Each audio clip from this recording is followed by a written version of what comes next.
Transformations of functions. So we're going to start off by talking about how to change this quadratic parent function. And we're first going to talk about just translating the quadratic parent function. That means shifting or sliding. So the parent function is y equals x squared. This is the original, which means there are no transformations occurred to it. And this is the graph that it looks like. It has a vertex at 0, 0, and it opens up. Now, there's a couple things that we can change. So remember that this is function notation. That's what this is called when you have f of x. Then these are called parameters. C and D are called parameters. These are the values that we change to shift the function across the graph. So when you change the C value, that's the inside, this directly affects the x of your function. So since it affects the x, it will either move it left or right. Now the direction of movement is opposite of the sign in the equation. So if I have a minus c, that really means you go right c units. If I have plus c, that really means you're going left c units. Always use your vertex as a point of reference. So in this example, this guy went right a certain amount of spaces.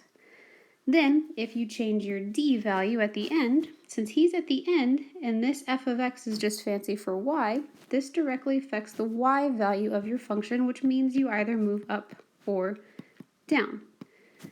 Now, in this case, the direction of movement is the same as this line in the equation. So if you have plus something at the end, you're going to go up that many units. Minus something at the end, you're going to go down that many units. And again, use your vertex as point of reference. So in this example, this quadratic equation went up a certain amount of units. So let's look at trying to determine this from equations. So example 1, f of x is equal to x squared is transformed to g of x equals x minus 2 squared. Describe the transformations. So we have to determine, this is the layout, we have to determine if this parameter is C or D. Well, since he's inside this set of parentheses, just like this one is, that means that that negative 2 is actually a C value. So what we have this. Since C directly affects x, this means I'm moving left or right.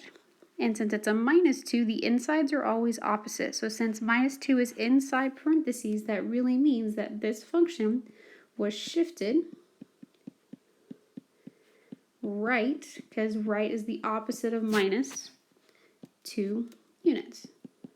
That's the description of the transformation that takes f of x equals x squared to g of x equals x minus 2 squared. Example 2. F of x equals x squared is transformed to g of x equals x squared plus 5. Describe these transformations. So again, we have to decide, do I have a c value or a d value? Well, this is where that square is, and this plus 5 is outside of parentheses. There's no parentheses in my g of x. So that means this plus 5 is actually d. So what we have is f of x plus d, and since d is a positive 5, it's a plus 5, which means that this is going to be moved up 5 units because it's the d value. Example 3. F of x equals x squared is transformed to g of x equals f of x plus 3 minus 2. Describe all transformations. This is actually already in our function notation. So all we need to do is figure out which one is our c value and which is our d value. So here's the outline, x minus c plus d. So if you notice, this minus c is actually this guy, this plus 3. This plus d is actually this minus 2. So c controls the left and the right. D controls the up and down. So now we have to figure out where we're going. So since this says x plus 3, this is always backwards because it's inside, so that really means you're shifting left 3 units. This is a -2 on the D value. This is the one that actually goes the correct direction. So -2 is shifting down 2 units. So there's actually 2 transformations here. Left 3 units and down 2 units. And for our final example, f of x equals x squared is transformed to g of x equals 5 f of x plus 5. Describe all the transformations. So again, this is already in function notation because I have this f here. So we have to match to our c parameter and our d parameter. Well, there's only an x here, so I actually don't have a c parameter this time. So I'm not shifting left or right. This plus 5 is outside my parentheses, so that's my d parameter. So we really have, since it's f of x plus 5, and this is your d, this controls the up and the down because he's on the outside. Since it's a positive, that means your new function is shifted up 5 units. Now let's look at some graphs. We looked at a lot of equations. Let's look at some graphs. So the graph of the quadratic parent function f of x and a transformed function g of x are shown on the grid below. Describe all transformations that will take f of x to g of x. So I basically want to figure out how did I get from this parent function, the dotted line or curve, to this blue one over here. What did I do to it? So again, try to use your vertex as a guiding point. So for the vertex of the original one is at 0, 0. Here's the vertex of the new one. So in order to get from the original to the new one, you had to shift right 1, 2, 3 units, and you had to shift down 1, 2, 3, 4 units. So your transformations are a translation, that's a fancy word for shift, 3 units to the right, and 4 units down. There were 2 transformations here that would take the original function f of x to the new one, g of x. Let's try another one. Describe all the transformations from f of x to g of x. So again, we're going to use the vertex as the guiding point. From this original vertex to this blue new one, well, there's really only one shift here, because I just have to move left 1, 2, 3, 4 units, and that's what gets me to my new vertex. So in this case, I had a shift 4 units left. Sometimes there's 1 transformation, sometimes there's 5. Just depends on which graph you're looking at. Now let's talk about writing these equations. So what is the equation for the quadratic equation that has been translated 4 units down and 5 units right from the parent function? So when we're doing this, first of all, find which function you're starting with. So in this case, it says from the parent function. So the parent function of a quadratic is f of x equals x squared. And now that we know where we're moving from, let's go figure out what we're doing. So in this case, it says we want to be translated 4 units down and 5 units right. So there's 2 things that are going to be happening. So let's deal with them one at a time. So let's first talk about the 4 units down. This comes from using our transformation format. So f of x minus c plus d. So if we're talking about 4 units down, that's your d parameter. Well, down means you're going to have minus d. So what we have is we're going to have f of x minus 4. Now let's take things and substitute them. So if you notice, this is f of x, and so is this. So we can take x squared and substitute it in for this f of x here. So what your new equation is going to be, let's call the new equation g of x, is equal to f of x minus 4, but we know that this f of x is actually x squared from the parent function. So we're going to have the new function g of x equals that original x squared minus 4.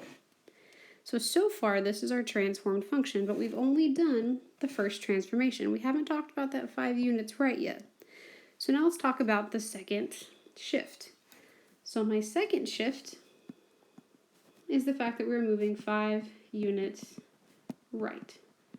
So since we're going right, that's actually your c parameter. Now, because it's right, remember this is backwards. It's going to be x minus whatever number you're moving. So in this case, we have f of x minus 5. Now be careful of where this is. When you go to substitute this, see how he's inside the parentheses? So instead of just substituting one thing for another, you're actually going to be taking out the x. So we're starting here at this function. So we're going to have our g of x is equal to, now since this is inside, we are taking out this x minus 5. We're going to replace it here where you have x squared. So instead of saying x squared, we're going to say x minus 5 squared. X minus 5 squared. And then we still have this minus 4 because that did not have an x on it. Now, we don't need to simplify because this is transformed. This is the transformation format. It also kind of looks like vertex form. So this shows the equation that's transformed 5 units right and 4 units down from the parent function. Let's try another. So it says, number 8, given that f of x equals x squared plus 3, write the function g of x that has been translated 2 units up from f of x. So first things first, figure out where you're moving from. So in this case, we're moving from f of x, and this is what f of x is equal to. So we're not starting at the parent function this time. We are starting at a function that has already been transformed. F of x equals x squared plus 3. Now that we know where we're starting, what are we doing? Well, we are translating 2 units up.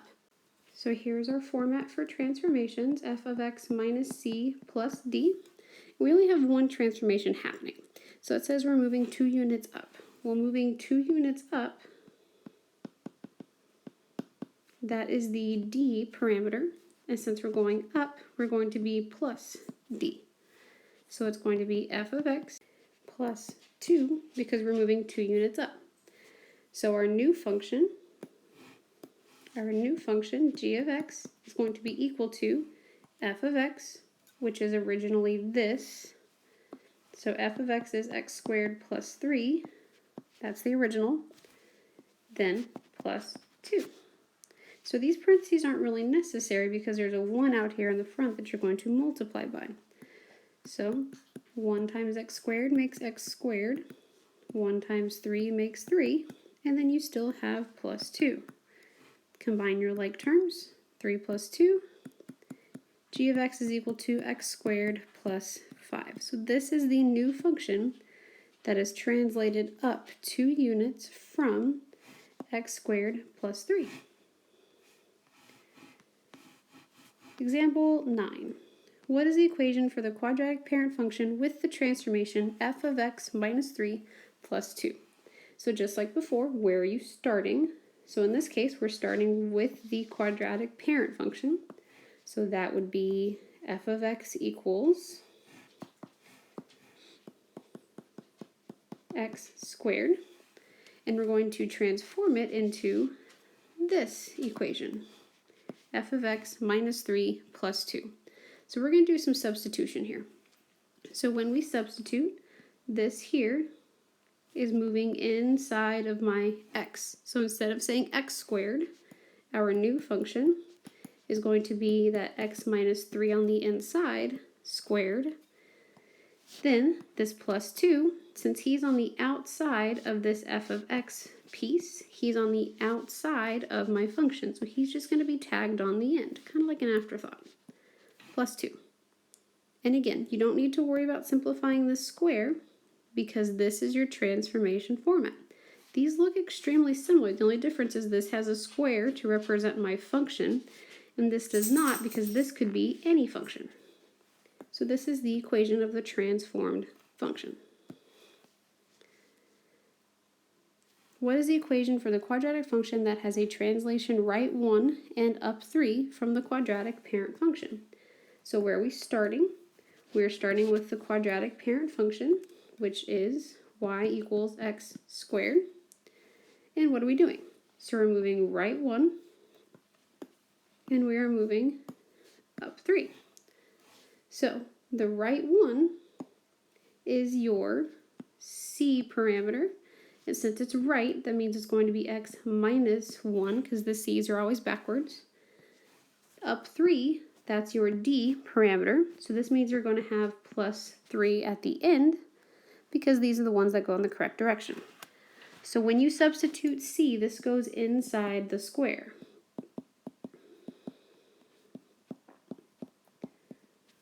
So what happens is you're going to have y equals x minus 1 squared plus d goes on the outside